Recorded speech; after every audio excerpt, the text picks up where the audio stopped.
নমস্কার, আমি মাম্পি আর আপনাদের স্বাগত জানাই মামস কিচেনে। আজকে আমি যে রেসিপিটি বানাবো সেটি বাচ্চাদের তো খুবই প্রিয় একটি রেসিপি এবং বড়রাও খুব ভালোবেসে খায়। সেটি হলো চিকেন স্যান্ডউইচ। এটি আপনি খুব সহজেই বাড়িতে বানিয়ে নিতে পারেন এবং খুব অল্প উপকরণ দিয়ে। তো চলুন শুরু করি আজকের রেসিপি। আর আজকের রেসিপিটি যদি ভালো লেগে থাকে তাহলে আমার ভিডিওটিকে একটি লাইক অবশ্যই করে দেবেন। তো চলুন শুরু করি আজকের চিকেন স্যান্ডউইচের রেসিপি। চিকেন স্যান্ডউইচ বানানোর জন্য সবার প্রথমে আমি এখানে 200 গ্রাম মতন চিকেন নিয়ে নিয়েছি। চিকেনটাকে আমি বয়েল করে এরকমভাবে শ্রেডার করে নিয়েছি। আপনি চিকেনটা বয়েল করে নেবেন একটি তেজপাতা দিয়ে, তাহলে চিকেনের আঁচটে গন্ধটা থাকে না। কিছুক্ষণ বয়েল করে নিয়ে এরকম ছাড়িয়ে নেবেন হাত দিয়ে। তারপর আমি এখানে গাজর, ক্যাপসিকাম আর কিছুটা পেঁয়াজ এরকম ছোট ছোট কুচি করে কেটে নিয়েছি।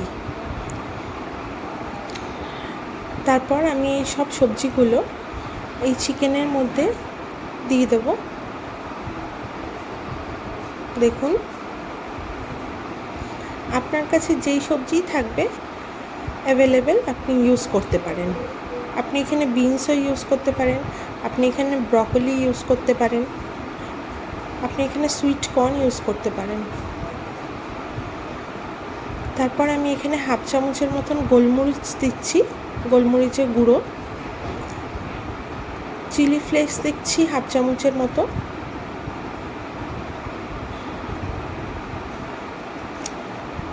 মিক্সড হাফ ব্যবহার করছি হাফ চামচের মতন।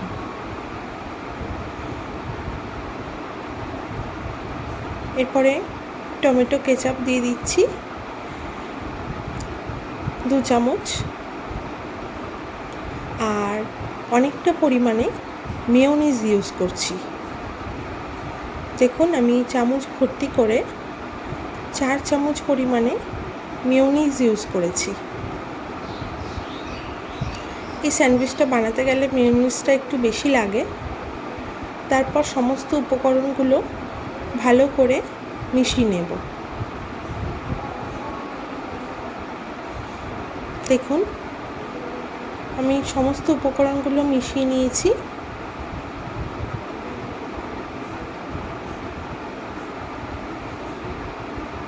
এরপরে স্যান্ডউইচ বানানোর নেক্সট স্টেপটা আমরা করব।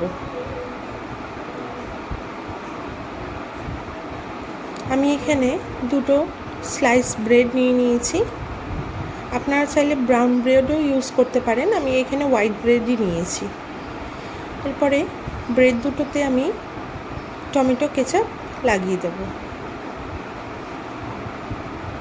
এরকমভাবে টমেটো কেচাপটা স্প্রেড করে দেব।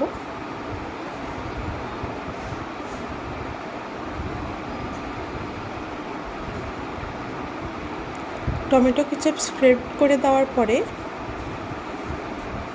আমি যে চিকেনের পুরটা বানিয়েছিলাম সেই চিকেনের পুরটা ভালো করে একটা স্লাইসের ওপরে স্প্রেড করে দেব। দেখুন, অনেকটা পরিমাণে নিয়েই আমি স্প্রেড করছি ভালো করে।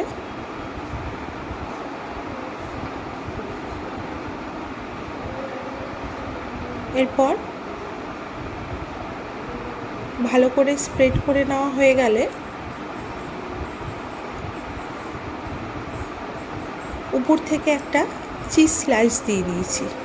আপনাদের কাছে অন্য চিজ থাকলেও আপনার গ্রেট করে দিতে পারেন।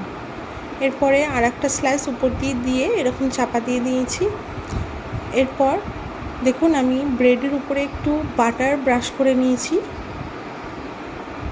আর তাওয়া গরম করে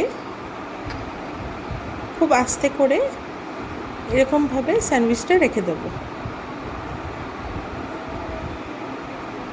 আমি এখানে তাওয়ার ইউজ করেছি, আপনাদের কাছে যদি গ্রিল থাকে স্যান্ডউইচ গ্রিল আপনি ওটাতেও করতে পারেন। এরপরে আস্তে আস্তে করে এরকমভাবে প্রেস করে দিতে হবে। অন্য পিঠেও আমি ভালো করে বাটার লাগিয়ে নিচ্ছি।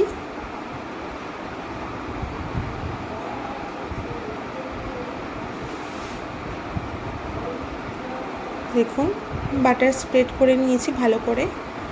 এবার খুব আস্তে করে স্যান্ডউইচটা এইভাবে উল্টে নিতে হবে।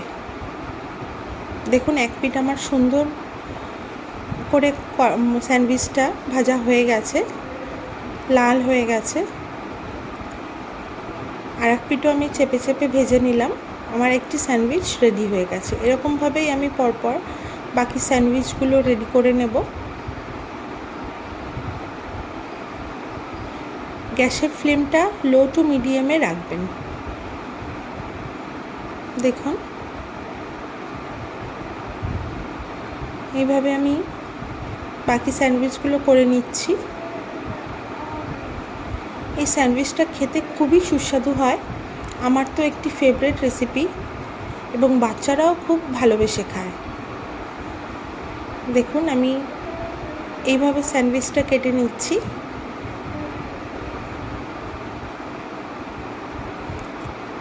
আপনি বাচ্চাদের স্কুলের টিফিনেও এরকমভাবে স্যান্ডউইচ তৈরি করে দিতে পারেন।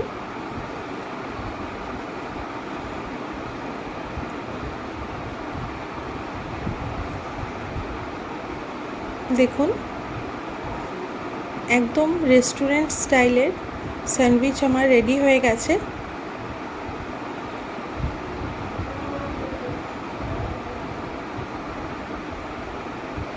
এই স্যান্ডউইচটা আপনি এমনিও খেতে পারেন অথবা টমেটো কেচাপ দিয়েও খেতে পারেন। বিকেলবেলার স্ন্যাক্স হিসেবেও এটা ব্যবহার করতে পারেন অথবা সকালের ব্রেকফাস্ট হিসেবেও খেতে পারেন। খুবই ফিলিং এটি একটি রেসিপি এবং খুবই সুস্বাদু। এরকমভাবে একবার বানিয়ে দেখবেন, আশা করি খুব ভালো লাগবে। আমার স্যান্ডউইচ রেডি হয়ে গেছে। Thank you.